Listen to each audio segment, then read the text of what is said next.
دوستو پیش ہے سعادت حسن منٹو کا افسانہ نعیمہ۔ تالیوں کے شور میں پرنسپل اپنی کرسی سے اٹھتا ہے اور طلباء اور طالبات سے مخاطب ہوتا ہے۔ یہ رسم جب سے میں اس کالج میں پرنسپل مقرر ہوا ہوں ہر سال باقاعدہ ادا کی جاتی ہے۔ ہر سال اس موقع پر تالیوں کے شور کے ساتھ میں اپنی کرسی سے اٹھتا ہوں اور قریب قریب وہی تقریر کرتا ہوں جو میں نے آج سے 10 سال پہلے کی تھی۔ تمہیں دیکھ کر میرے دل میں وہی جذبات پیدا ہوتے ہیں جو اس سلسلے کے آغاز میں ہوئے تھے۔ آج جب میں نے غور کیا ہے تو مجھے ایسا محسوس ہوتا ہے کہ میں پوسٹ ماسٹر ہوں اور کالج کی یہ بلڈنگ بہت بڑا ڈاک خانہ۔ تم سب خطوط ہو جو کچھ دیر اس بلڈنگ میں رہ کر اپنے اپنے ٹھکانے پہنچا دیے جاتے ہو۔ تم میں سے کچھ بے رنگ ہو جاتے ہیں جس کے باعث تمہارے والدین کو جرمانہ ادا کرنا پڑتا ہے۔ کچھ غلط ایڈریس کی وجہ سے ادھر ادھر بھٹکتے رہتے ہیں۔ بہرحال یہ کھیل ہے بہت دلچسپ۔ ہر سال امتحانوں کا ایک چکر شروع ہوتا ہے۔ اس میں کچھ کامیاب ہوتے ہیں، کچھ ناکام۔ حسرت اور غم کی ملی جلی لہریں میں ہر سال دیکھتا ہوں۔ اس وقت میرے سامنے ایسے کئی چہرے ہیں جو کامیابی کے باعث تمتما رہے ہیں۔ اس کے ساتھ ساتھ میں چند ایسے چہرے بھی دیکھ رہا ہوں جو ناکامی کے صدمے سے مرجھائے ہوئے ہیں۔ خزاں اور بہار کا یہ ملا جلا موسم ہر سال آتا ہے اور گزر جاتا ہے۔ وہ لڑکیاں اور لڑکے جو بی اے کا امتحان پاس کر چکے ہیں یا تو اونچی تعلیم حاصل کرنے کے لیے کسی بڑے کالج میں داخل ہو جائیں گے یا تعلیم کا سلسلہ ختم کر کے دنیاوی کاموں میں مصروف ہو جائیں گے، اور جو اس امتحان کی دیوار نہیں پھاند سکے دوبارہ کوشش کریں گے۔ جو یہاں سے جا رہے ہیں ان کو الوداع کہتا ہوں اور ان کی کامیاب زندگی کے لیے دعا کرتا ہوں۔ جو نئے آئے ہیں میں ان کو خوش آمدید کہتا ہوں اور ان کے فائدے کے لیے کہتا ہوں کہ اس تعلیم گاہ میں داخل ہوتے وقت ان لوگوں کو ایک نظر دیکھ لیں جو باہر جا رہے ہیں، جو خواہش کے باوجود اپنی کمزوریوں کے باعث یا کسی اور وجہ سے باہر نکلنے میں کامیاب نہیں ہو سکے۔ ان سے مجھے پوری ہمدردی ہے، خاص طور پر نعیمہ سے جو محنت کے باوجود اس سال بھی امتحان میں کامیاب نہ ہو سکی۔ اب میں اپنی تقریر ختم کرتا ہوں۔ خدا کرے آئندہ سال نعیمہ کامیاب ہو جائے۔ تقریر ختم کرنے کے بعد جلسہ برخاست ہو جاتا ہے۔ کالج کی لڑکیوں میں چمگوئیاں شروع ہو جاتی ہیں۔ ذکیہ فرخندہ سے پوچھتی ہے، کیا نعیمہ ہال میں موجود تھی؟ فرخندہ، نہیں تو۔ ذکیہ، تو پھر وہ آئی ہی نہیں۔ فرخندہ، بیچاری غم سے نڈھال ہوگی۔ ذکیہ، ایک بار فیل ہونے ہی سے آدمی کی کمر ٹوٹ جاتی ہے، وہ بیچاری تو دوسری مرتبہ فیل ہوئی ہے۔ فرخندہ، محنت تو بے حد کرتی تھی۔ ذکیہ، اصل میں یہ سب اس کے مزاج کی خرابی کا نتیجہ ہے، کسی سے مدد لینے میں کیا مذائقہ ہے۔ امتحان شروع ہونے سے 2 مہینے پہلے میں نے کئی بار اس سے کہا، نعیمہ تم میرے گھر آ جایا کرو، میں تمہیں ساری اکانومکس ازبر کرا دوں گی۔ بس یہ سنتے ہی جیسے اس کے مرچیں لگ گئیں۔ کہنے لگی، تم اپنے آپ کو بہت وہ سمجھنے لگی ہو، تمہارے بغیر گویا اکانومکس کسی کو آ ہی نہیں سکتی۔ میں تو گدھی ہوں، بے وقوف ہوں۔ اب فرخندہ تم ہی بتاؤ، کیا میں نے چھیڑخانی کے لیے اس کو اپنی مدد پیش کی تھی؟ یہ تو سب جانتے ہیں کہ وہ اکانومکس میں بالکل صفر ہے، بس دماغ ہی جو ایسا پایا ہے، کوئی اچھی بات بھی کرے تو اسے بری لگتی ہے۔ فرخندہ، میرے ساتھ بھی بالکل ایسا ہی ہوا۔ میں نے کہا، دیکھو نعیمہ، ایسا نہ ہو تمہارا سائیکالوجی کا پرچہ کمزور رہ جائے، کہو تو میں اپنے لیے ہوئے نوٹ دے دوں۔ بس یہ سنتے ہی بگڑ گئی۔ کہنے لگی، نوٹوں کی اس کو ضرورت ہوتی ہے جو کتاب سے کچھ نہ سیکھ سکے، ویسے بازار میں عام بکتے ہیں، کوئی اتنی بڑی رقم خرچ تو نہیں ہوتی۔ بھائی وہ دن اور یہ دن، میری زبان جلے جو میں نے پھر اس سے ایسی بات کی ہو۔ جمیلہ، کسی کو کیا پڑی ہے جو۔ ذکیہ، پڑی وڑی کی بات نہیں جمیلہ، ہمارے دل پتھر کے تو نہیں، اس کو دیکھ کر کسے دکھ نہیں ہوتا، اور ایسے لمحات میں منہ سے ہمدردی کا کوئی کلمہ نکل ہی جاتا ہے۔ فرخندہ، پر اسے تو ہمدردی کی ضرورت ہی نہیں، کاٹنے کو دوڑتی ہے اگر اس سے ہمدردی کا ایک لفظ بھی کہہ دیا جائے۔ ذکیہ، جانے اس کے مزاج میں تلخی کہاں سے آ گئی ہے۔ جمیلہ، اس تلخی کو چھوڑو، سب کو معلوم ہے کہ بے حد مفلس ہے، لیکن اگر اس سے کہو نعیمہ تم ہر روز یہ سبز ساڑی کیوں پہنتی ہو، تو بگڑ کر جواب دے گی، میرے پاس ایک نہیں ایسی کئی ساڑیاں ہیں، مجھے یہ رنگ پسند ہے۔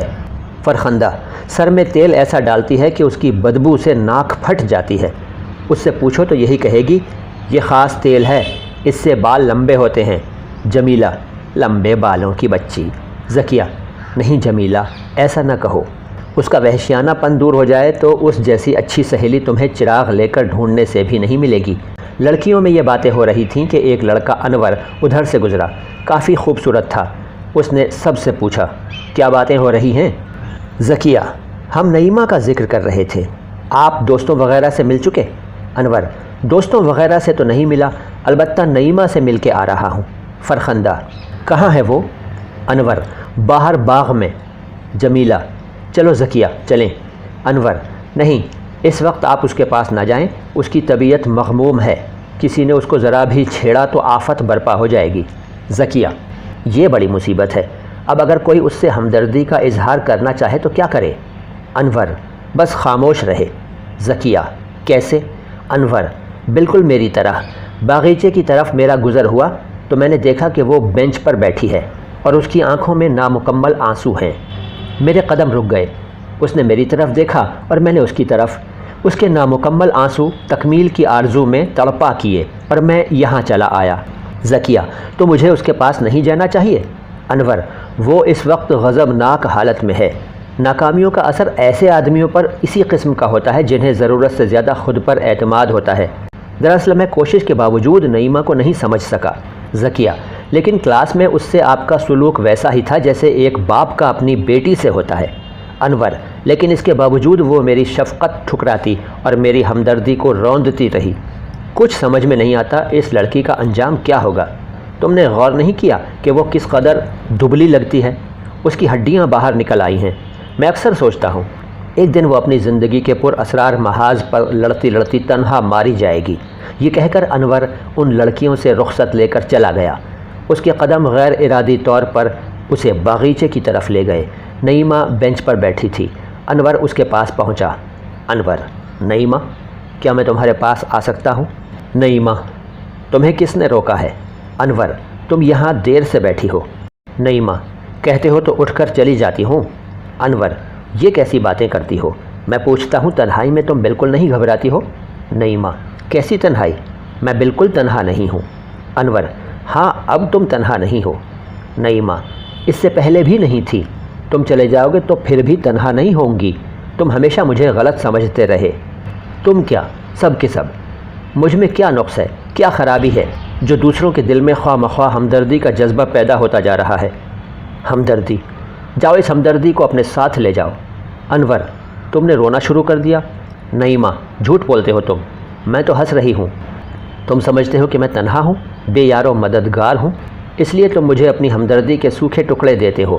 میں یہ بھیک نہیں چاہتی۔ جاؤ جاؤ، یہاں سے چلے جاؤ۔ انور محسوس کرتا ہے کہ اگر اس نے اس موضوع پر مزید گفتگو کی تو شاید نعیمہ کا دماغی توازن بگڑ جائے گا، اس لیے خاموشی سے چلا جاتا ہے۔ نعیمہ پھوٹ پھوٹ کے رونا شروع کر دیتی ہے مگر آواز کوئی پیدا نہیں کرتی۔ انور اپنے گھر چلا گیا۔ وہ اکثر نعیمہ کے بارے میں سوچتا۔ اس نے کئی بار اس کو خط لکھے مگر اس کو اس کا ایڈریس معلوم نہیں تھا، اس لیے پھاڑ دیے۔ ایک دن وہ باہر برآمدے میں بیٹھا کوئی ناول پڑھ رہا تھا کہ نوکر ایک خط لایا۔ یہ نعیمہ کا تھا جس میں صرف ایک سطر تھی: مسٹر انور، میں مرنے کے قریب ہوں، آپ سے ملنا چاہتی ہوں۔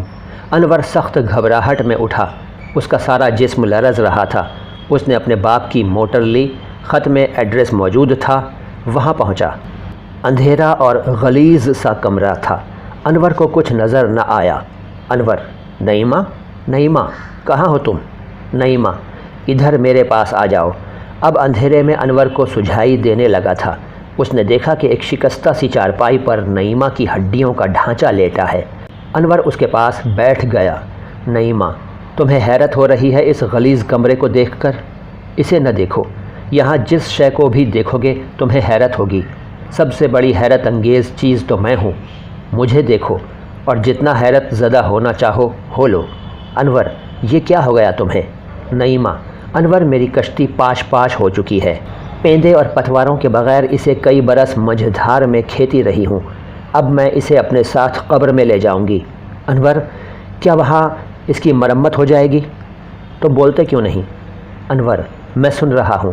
نعیمہ: میں اپنی اس ٹوٹی پھوٹی کشتی کے لیے ادھر ادھر سے چیتھڑے اکٹھے کر کے بادبان بناتی رہی، لیکن طوفان نے بڑی بے رحمی سے ان کو چیر پھاڑ دیا۔